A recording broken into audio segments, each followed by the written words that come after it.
Timothy, Sita is going to kind of tell us a little bit about feedback among residents and attendings. So go ahead. Great, thank you very much.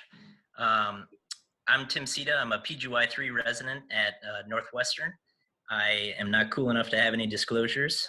I worked on this project with Dr. Eric Donnelly. He's one of our attendings who treats primarily breast and gyne Northwestern.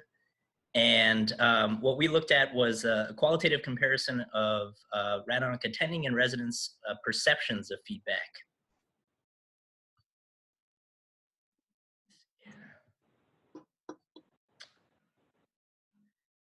All right, so this idea was actually kind of born out of some discussions I had early on in my training with my resident colleagues, where basically we realized there was some variability in how attendings gave us feedback. Some attendings were very vocal and verbal, and with each patient encounter would give us feedback on how we gave presentation on that patient or on our physical exam skills in the room with the patient.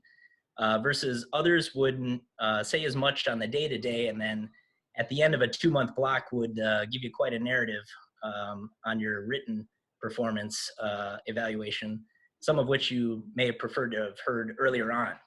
And so we wanted to do this study to understand what our current attendings and residents felt about feedback exchange at our program. And so we developed 2 similar mirror surveys, gave it to all attendings and residents at Northwestern via REDCap. Survey questions were Likert scale, multiple choice, or true false, and focused on themes such as methods of delivering and receiving feedback and quality of feedback delivered and received. And one way we kind of mirrored it was you'd ask the attendings, how much time per week do you spend delivering feedback? And then spin it on the residents and ask, how much time per week do attendings spend delivering feedback? So it allowed for a little bit of spicy discourse. So we had 100% of our attendings, only 10, and 78% of our residents complete the survey, so smaller numbers here. But we found that feedback was most often delivered towards the end of a rotation rather than the beginning or the middle. 80% of attendings reported spending at least 15 minutes delivering feedback per week, but only 29% of residents felt they got at least 15 minutes of feedback during the week. And 70% of attendings reported conducting a formal verbal feedback session at the end of a 2-month rotation, but only 1 of 7 residents reported participating in such a session. We found that residents most often reported receiving feedback verbally during a patient encounter rather than at the end of a rotation, versus attendings most often receive feedback via written performance evaluations rather than verbal feedback from residents. And dipping into a bit of quality metrics here, 71% of residents didn't feel like their own reflections on their own performance was incorporated into feedback.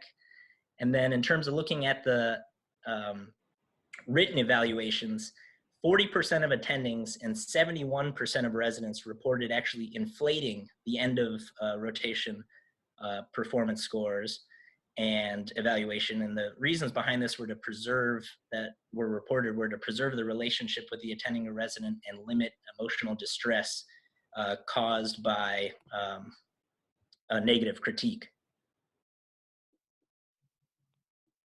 We also found that most attendings and residents felt that feedback provided was actually implemented, and that most attendings felt that PGY2 residents were the most receptive to feedback.